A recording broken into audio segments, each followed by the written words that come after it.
Bienvenue dans Impulsion IA, épisode 2. Je suis Sophie et on se retrouve avec Marc et Julie. La semaine dernière, on a parlé de comment démarrer avec l'IA dans sa PME. Aujourd'hui, on passe au concret. ChatGPT, Copilot, Gemini, trois noms qu'on entend partout, mais lequel choisir quand on n'y connaît strictement rien? Salut Sophie, franchement c'est le sujet du moment. Mes clients me posent cette question à chaque rendez-vous, genre littéralement à chaque fois. Marc, c'est quoi la différence entre tous ces trucs?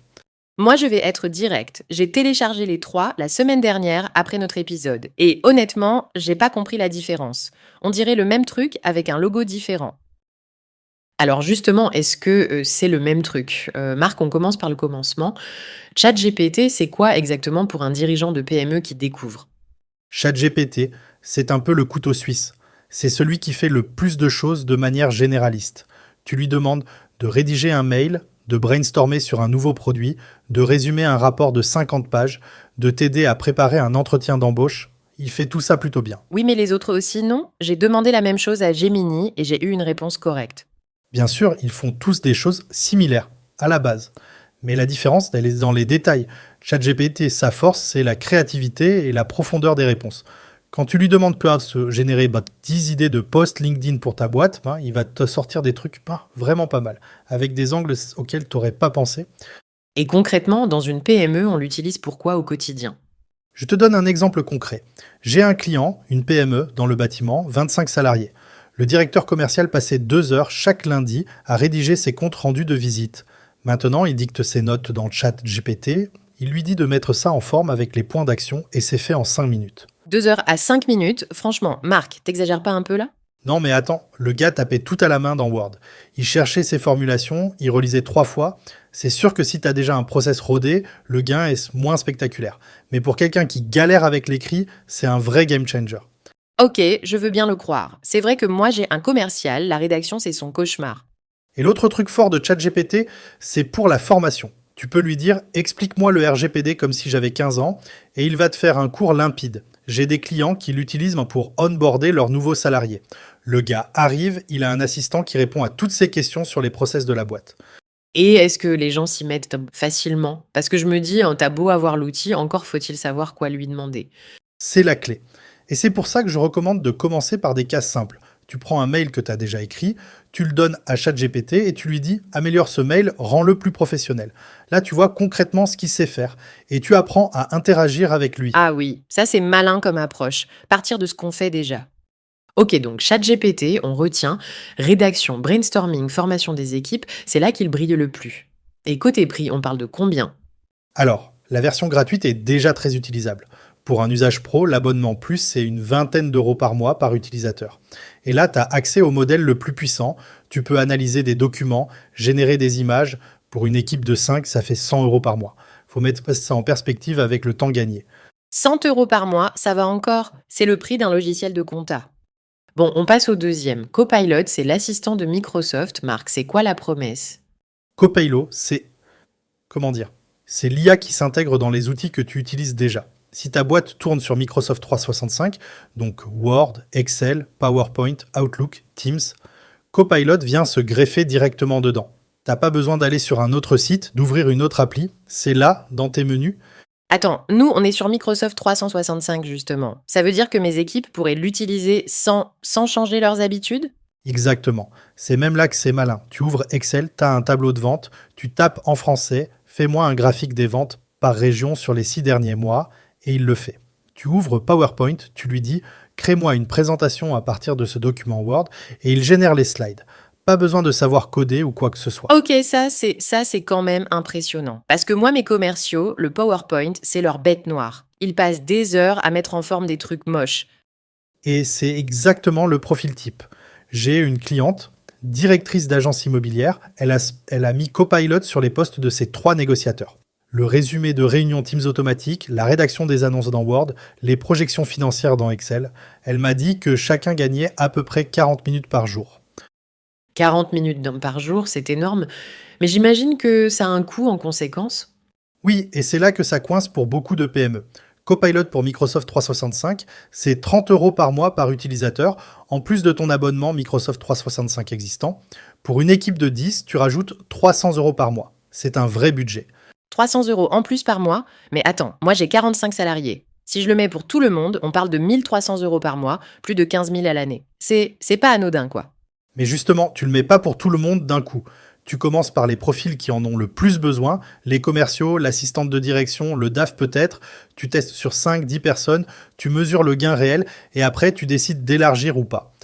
Et dans Outlook, ça donne quoi concrètement? Parce que le mail, c'est quand même le quotidien de tout le monde. Dans Outlook, Copilot peut te résumer un fil de Vincent Mail en 3 lignes, te proposer une réponse, adapter le ton. Plus formel, plus décontracté. Et le truc que mes clients adorent, Mo, c'est le résumé des réunions Teams. T'as une réunion d'1 heure, Copilot te sort un compte-rendu avec les décisions et les actions à mener. Plus personne se dit « Ah mince, c'était qui devait faire quoi déjà ?» Bon, ok, ça j'avoue, le résumé de réunion, ça me parle. Parce que chez nous, personne prend de notes et après c'est le bazar. Et les limites de Copilot, parce que là on dirait que c'est le produit parfait. Il y a forcément des trucs qui marchent moins bien. Oui, bonne remarque. Déjà, les résumés de réunion, c'est pas toujours parfait. Si la réunion est un peu brouillonne avec des gens qui parlent en même temps, le résumé peut être approximatif. Et puis Excel Copilot est fort sur les formules classiques, mais sur des trucs très spécifiques à un métier, il peut se planter. C'est un assistant, pas un expert comptable. Bon bah voilà, c'est ce que je disais. Faut quand même garder un œil critique. C'est noté pour Copilot. Allez, le troisième larron, Gemini. C'est le produit de Google. Marc, qu'est-ce qu'il apporte de différent? Gemini, c'est un peu le challenger. Sa force, c'est 2 choses. D'abord, il a accès en temps réel au web, donc quand tu lui poses une question, il peut aller chercher l'info la plus récente. Et ensuite, si tu utilises Google Workspace, Gmail, Google Doc, Google Sheets, il s'intègre là-dedans comme Copilot le fait avec Microsoft. Donc en gros, si t'es chez Google, tu utilises Gemini. Si t'es chez Microsoft, tu utilises Copilot. C'est aussi simple que ça? C'est un raccourci, mais c'est pas faux, c'est même un bon point de départ pour choisir. Le truc avec Gemini, c'est que l'offre avancée est un peu moins chère. Et la version de base est gratuite si tu as un compte Google, ce que tout le monde a. Et sur la qualité des réponses. Parce que bon, gratuit c'est bien, mais si les résultats sont moins bons, Honnêtement, les 3 se valent de plus en plus sur la qualité brute. Les benchmarks récents montrent des écarts qui se resserrent énormément. Là où Gemini se distingue vraiment, c'est sur la recherche d'informations actualisées. Tu lui demandes quelles sont les aides disponibles pour les PME en ce moment en France. Il va chercher sur le web et te donne des réponses à jour avec les sources. ouais, enfin, moi j'ai testé. J'ai demandé à Gemini des infos sur une réglementation spécifique à mon secteur et il m'a sorti un truc à moitié faux. Alors la recherche web, faut quand même vérifier derrière, hein. Julie a complètement raison. C'est un point super important et je suis content qu'elle le dise. Aucun de ces outils n'est fiable à 100%. Ça reste des assistants, pas des oracles. Tu dois toujours relire, toujours vérifier. C'est valable pour les 3, sans exception. Et Gemini, il y a d'autres cas d'usage intéressants pour une PME, au-delà de la recherche web. Oui, si tu bosses avec Gmail par exemple, Gemini peut trier tes mails, te faire des résumés, te proposer des réponses. Et dans Google Sheets, il peut analyser tes données et créer des formules. C'est un peu le même concept que Copilot avec Office, mais dans l'univers Google. Si tu as un petit budget et que tu es déjà dans l'écosystème Google, c'est un choix malin.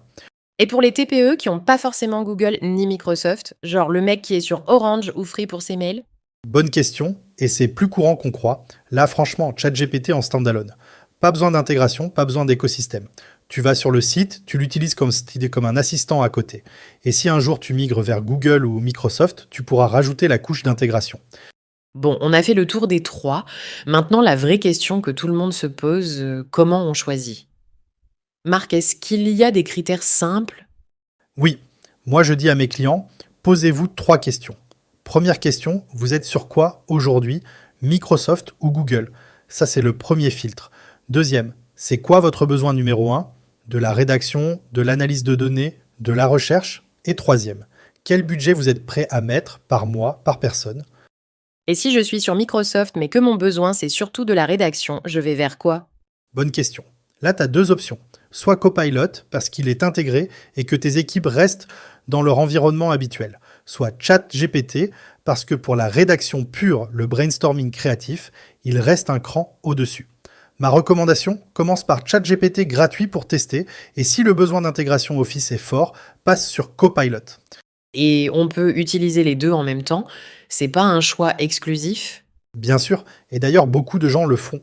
Tu peux très bien utiliser Copilot dans ton Excel au quotidien et basculer sur ChatGPT quand tu as besoin de brainstormer ou de préparer un argumentaire.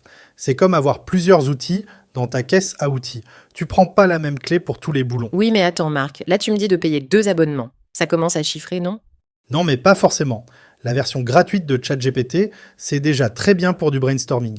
Tu payes juste Copilot pour l'intégration Office. Ou l'inverse.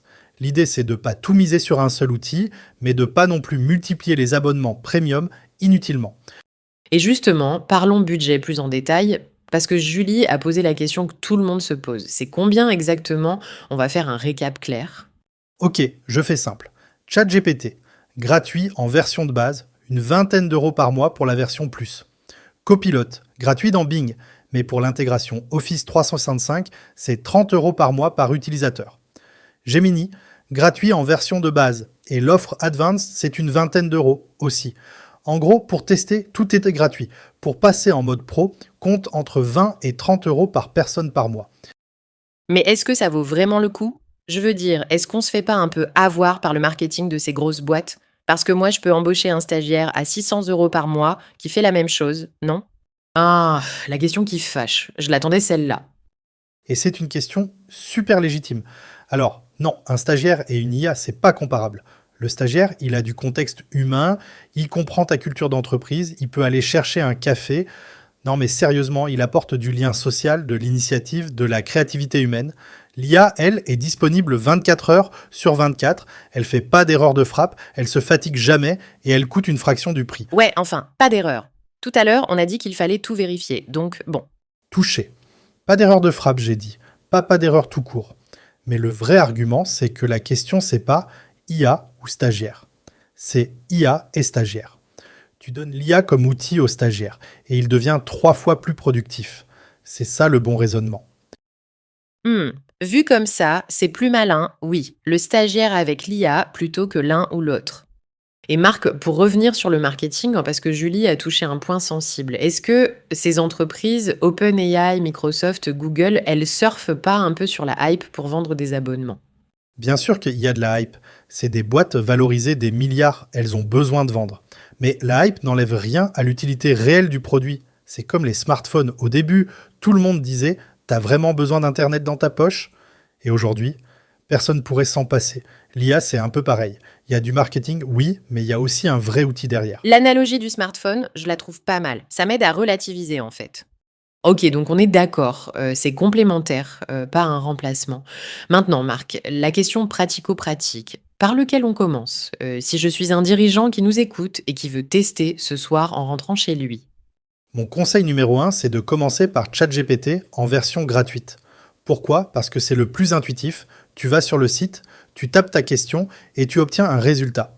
Pas de configuration, pas de setup compliqué.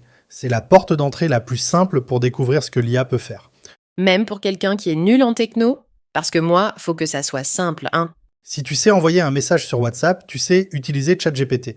C'est littéralement une boîte de dialogue. Tu écris, il répond. C'est tout. Il n'y a rien à installer, rien à configurer.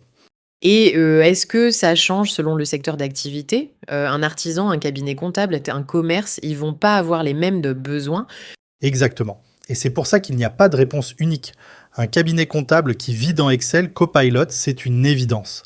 Un artisan qui a surtout besoin de rédiger des devis et de répondre aux mails clients, ChatGPT suffit largement.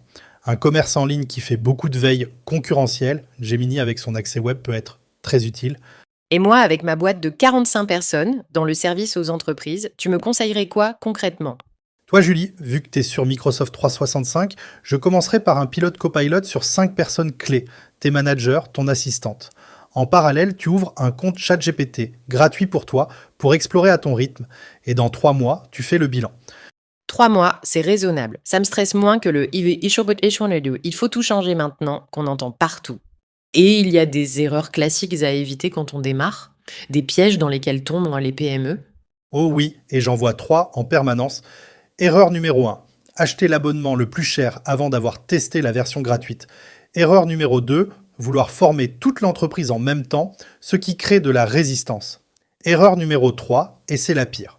Mettre des données confidentielles dedans sans avoir vérifié la politique de confidentialité de l'outil. Ah oui, ça c'est un vrai sujet. La confidentialité, mes clients veulent pas que leurs données se retrouvent n'importe où. Et c'est normal de s'en inquiéter. Alors rapidement, les versions payantes de ces outils ont généralement des engagements plus forts sur la confidentialité. Microsoft et Google, avec leurs offres entreprises, te garantissent que tes données ne servent pas à entraîner leur modèle. ChatGPT, avec l'offre Team ou Enterprise, c'est pareil. Mais en version gratuite, faut faire attention à ce que tu mets dedans. Donc en résumé, en gratuit on teste avec des données non sensibles et si on passe en pro, on n'a plus de garantie sur la confidentialité. C'est bien ça. C'est exactement ça. Règle d'or, en gratuit, tu mets rien que tu voudrais pas voir affiché sur Google. Si tu respectes ça, t'as zéro risque. C'est marrant parce que moi, il y a un de mes managers qui a mis le bilan financier de la boîte dans ChatGPT pour lui demander de l'analyser. J'ai failli tomber de ma chaise quand j'ai appris ça. Et voilà, typiquement le genre de truc qui arrive quand t'as pas posé de règles claires. D'où l'importance de définir une petite charte d'utilisation avant de lancer quoi que ce soit. Même un document d'une page avec les do et les don't, c'est suffisant. Super conseil. Bon, on arrive vers la fin de l'épisode. Marc, si tu devais donner un plan d'action en 3 étapes pour quelqu'un qui nous écoute et qui veut se lancer cette semaine, ce serait quoi? Étape 1. Ce soir, tu crées un compte ChatGPT gratuit et tu lui poses une vraie question de ton métier. Pas « raconte-moi une blague », un vrai truc professionnel. Rédige-moi un mail de relance pour un client en retard de paiement, par exemple, ou résume-moi les points clés de ce contrat. Étape 2. Demain, tu identifies une tâche répétitive dans ta semaine. Un reporting, des mails types, un résumé de réunion, n'importe quoi qui te prend du temps et qui t'ennuie. Et tu essaies de la faire avec l'IA, tu compares le résultat et le temps passé. Étape 3. Vendredi, tu fais le point. Est-ce que ça t'a fait gagner du temps? Est-ce que la qualité était au rendez-vous? Et à partir de là, tu décides si tu continues, si tu testes un autre outil ou si c'est pas encore pour toi. Pas de pression, pas d'urgence. J'aime bien le pas de pression. Parce que bon, il y a quand même un côté, si t'as pas l'IA, t'es mort dans les médias qui est un peu flippant. Et c'est du bruit médiatique. La réalité, c'est que t'as le temps d'apprendre. L'IA va pas disparaître, elle va continuer à s'améliorer. Le meilleur moment pour commencer, c'est maintenant, oui, mais il n'y a pas urgence à tout révolutionner en une semaine. Parfait. Et comme la semaine dernière, on termine avec le défi de la semaine. Julie, tu veux t'y coller? Allez, le défi de cette semaine, c'est simple. Vous prenez la tâche que vous détestez le plus dans votre boulot. Le truc qui vous prend la tête chaque semaine, celui que vous repoussez tout le temps. Oh, j'aime bien l'idée. Et vous essayez de la faire avec ChatGPT, Copilot ou Gemini. N'importe lequel, celui que vous voulez. Et la semaine prochaine, vous nous dites si ça a marché. Envoyez-nous vos retours. On veut savoir. Excellent défi. Et moi, je vais le faire aussi, c'est promis. Merci Marc pour tes éclairages toujours très concrets. Merci Julie pour tes questions cash qui font avancer le débat. Et surtout, merci à vous qui nous écoutez. Avec plaisir, Sophie. Et n'oubliez pas, le meilleur outil d'IA, c'est celui que vous utilisez vraiment, pas celui qui a le plus beau marketing. Et moi, je vais tester Copilot cette semaine. On verra bien si ça tient ses promesses. La semaine prochaine, dans Impulsion IA, on parlera de comment former ses équipes à l'IA sans que ça tourne au cauchemar. D'ici là, relevez le défi, testez un outil et on se retrouve lundi. Salut!